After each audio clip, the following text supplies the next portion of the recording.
Hello friends, welcome to my channel Cine Diaries. இந்த வீடியோவில் நான் காய்கறி கம்போஸ்ட் எப்படி தயாரிக்கிறேன் அப்படிங்கிறத பற்றி சொல்ல போகிறேன்.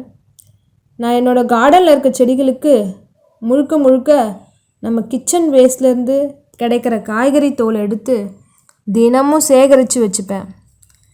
இந்த தொட்டியை அடிப்பகுதியில் மண் நிரப்பி வச்சிருக்கேன். அன்றாடம் சேரக்கூடிய காய்கறி கழிவுகளை இந்த தொட்டியில் போட்டு அதுக்கு மேலே லேசாக மணல் தூவி விடணும். இதே மாதிரி தினமும் செஞ்சு கொண்டே வந்தால் அந்த தொட்டி நிரம்பியதும் மணல் போட்டு நல்லா மூடி விட வேண்டும்.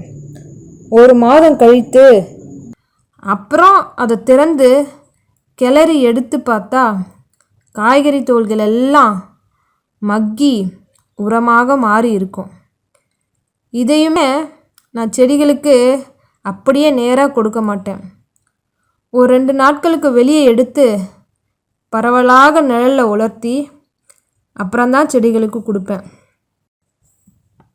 இது ஒரு மிகச்சிறந்த ஊட்டச்சத்து மிக்க உரமாக இருக்கும். செடிகளோட அபரிமிதமான வளர்ச்சிக்கு வழிவகுக்குதுன்னு நான் நம்புகிறேன். அதனால் நீங்களும் உங்கள் கிச்சனில் கிடைக்கிற வேஸ்ட் எல்லாத்தையும் யூஸ்ஃபுல்லாக மாற்றி செடிகளுக்கு பயன்படுத்துங்க. Happy gardening. இன்னும் ஏன் நம்ம சேனலை சப்ஸ்கிரைப் பண்ணாமல் இருக்கீங்க? உடனே போய் சப்ஸ்கிரைப் பண்ணுங்கள். அப்போ தான் நான் போடுற வீடியோ உங்களுக்கு உடனே நோட்டிஃபிகேஷனில் வரும். ஃப்ரெண்ட்ஸ் அண்ட் ஃபேமிலிஸ்க்கு ஷேர் பண்ணிவிடுங்க. ஏதாவது குவரிஸ் அண்ட் சஜஷன்ஸ் இருந்தால் கமெண்ட் பண்ணுங்கள்.